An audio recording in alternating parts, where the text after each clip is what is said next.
Hi there, my name is Ayatunde Adejai. I'm a senior at Howard University. I'm studying electrical engineering. I have a very high interest in electrical and computer engineering, and for that reason, I've taken up a number of independent projects and hardware on my own. Today, I'll be going over working with an FPGA board, precisely a Digiland Basys2 FPGA board, and I'll be using the Xilinx ISE framework to program this board to implement a Modulo 16 counter. What is a Modulo 16 counter? A Modulo 16 counter is basically a counter that counts from 00 to 15, 1, 5, and then keeps on cycling that way. So I'll be using Xilinx ISE, and let's quickly jump into the VHDL code. Okay, this is my last project. Very quickly, I have the code already typed up, and here you can see the entity. The entity shows my inputs, outputs, basically. The inputs I have are the board clock and the reset button. The board clock will be using is from the FPGA board. I don't know if you can see it, and it's a 50 megahertz clock. So I'll be converting this to levels that are very useful to me for my project. And I have a reset button I could use to control the state of my circuit. I have a 7-segment output, which basically controls how this 7-segment displays, the 7-segment LED displays function, and I have an anode signal, which I'll talk more about later. Here, I initialize some signals that will be useful: digital clock, anode clock, and all of this. And I'm using a component which is a 7-segment display. It works as a function if you're very familiar with other programming languages. And what this basically does is that it takes in an integer value, say 7, 8, and it converts it to a binary value that the 7-segment display will understand and use to show a number. This is my first process. The first process has board clock and reset on its sensitivity list. If reset is hazarded, it resets the values of the count and the digital clock to 0. Now what I'm doing here is I'm converting the 50 megahertz clock to a basic 1 hertz or 1 second clock, as you may think. So basically I want to use this clock to control the modulo 16 counter, so each value stays for 1 second and then changes to the next value. But then I also have an anode signal clock, and this is a 4 millisecond clock. Now the anode signal clock controls which 7-segment display. Just make sure you can see this. The anode signal controls which of these four 7-segment displays are firing at any particular time. So if I have this one on, it's firing. If I have this one on, it's firing, and so on.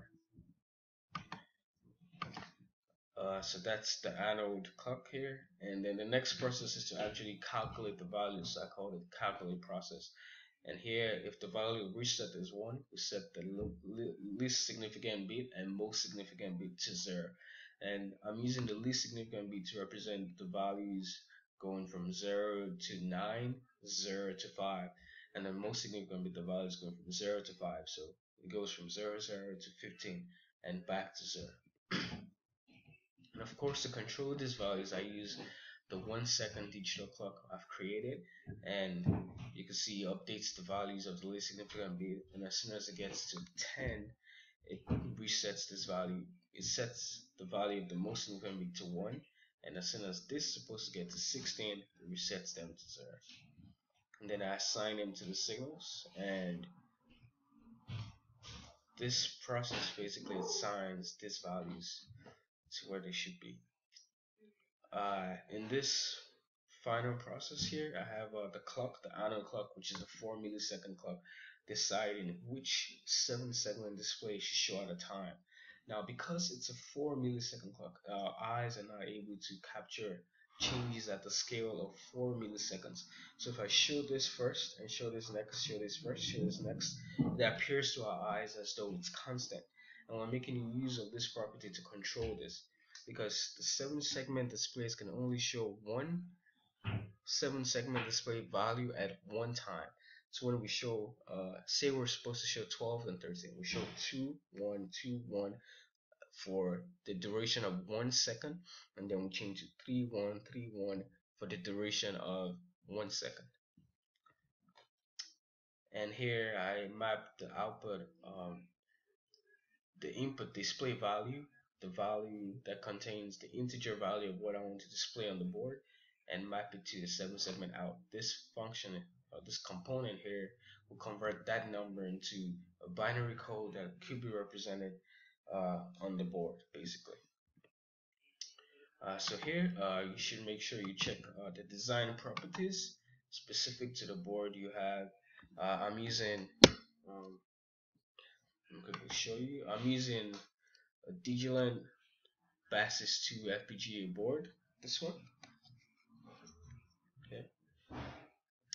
And some of the grades, the specifics are, I don't know if you can see, but Spartan 3800, and the package type is CP132.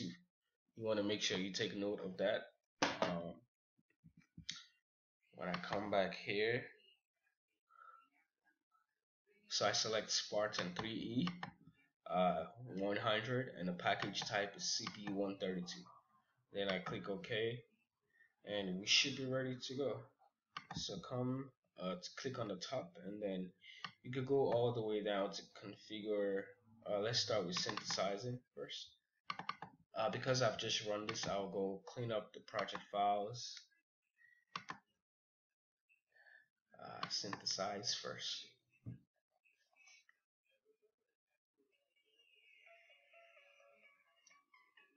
And we'll give this a couple minutes to run through the entire process of synthesis, implementing design, translating, and so forth. It's a good idea to have your output on console so you can see what's going on behind the scenes. Here are some warnings, and this is because uh, the compiler is introducing some latches that will be useful in holding on to previous values where needed. And this occurs because my code does not take care of some specific instances, but this wouldn't affect the programming on your board.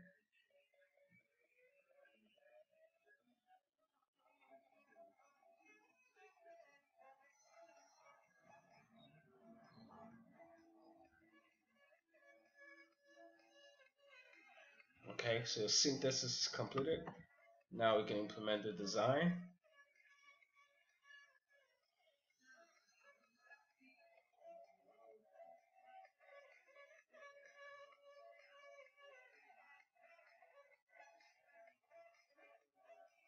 And now it's translating this design. The next thing we will do is to map this the pins, inputs and outputs I have in my code to exact pins on the FPGA board, and that's what it's doing right now.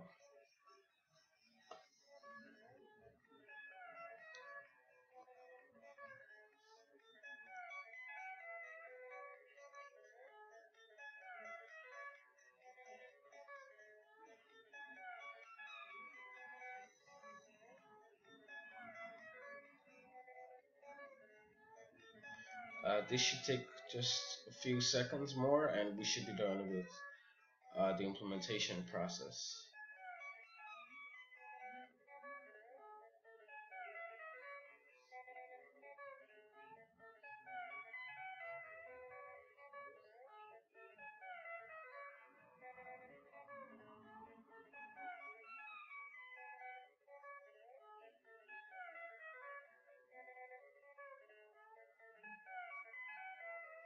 Okay, so the next thing is to generate the programming file, which is essentially a bit file. And you might notice there's some warning signs here, but that's fine. Like I mentioned, one of the cases could be the latches, and some other things could also cause warnings, but you're generally able to program the board with those warnings. And the programming file has been generated. The last thing we have to do is configure the target device, and you have this dialog box. You go ahead and click OK.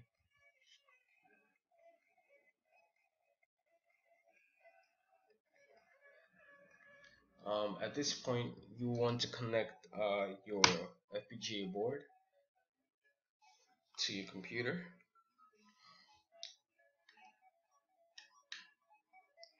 and you should hear a sound just to let you know I've connected.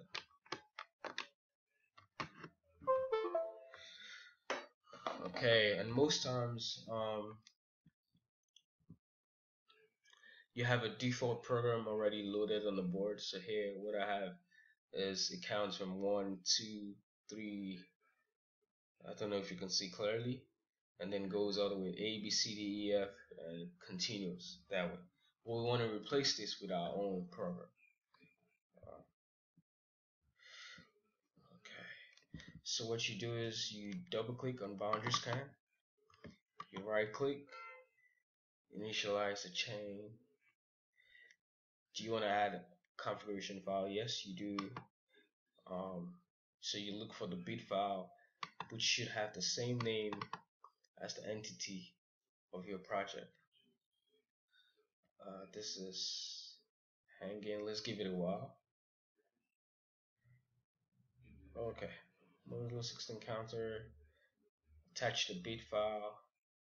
Do I want to attach flash from? No. Cancel. Okay, and then you can program the device. And great. So here, I don't know how clearly you can see this, but it's basically counting 13, 14, 15.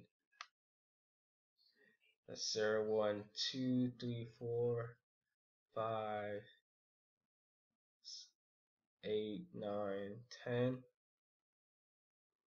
13, 14, 15, and cycles back to 0. And I have a reset button here. Oops.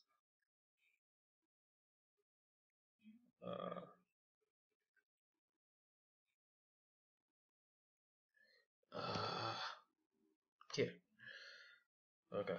So if I hit the reset button, it resets back to 0, no matter what stage it was at. So I'll wait for it to get to like 10, 11, 12. I hit the reset button. And that's basically how the Modulo 16 counter should work. Very quickly, I'll show you also my UCF file, which is basically a user constraint file. So assign nets to physical pins on the board for each of the 7-segment outputs. So basically for every number you have a 7-segment output which tells which light on the 7th segment should turn on, and the anode signal also selects which of these 4 7-segment displays should be activated at a specific time, the board clock, which I also mentioned, and then a reset button. This should be able to work with any Basys DigiLand boards, where you have to select the exact device under device properties. So that's it. That's the end of my first video, making a Modulo 16 counter with Xilinx ISC and a DigiLand FPGA board. Please like this video, subscribe, and encourage me to make more videos. Feel free to drop your comments in the comments below this video. I'll put up a link for this code in the description, and you should be able to access it. Any questions, feel free to put it in the comments. Thank you.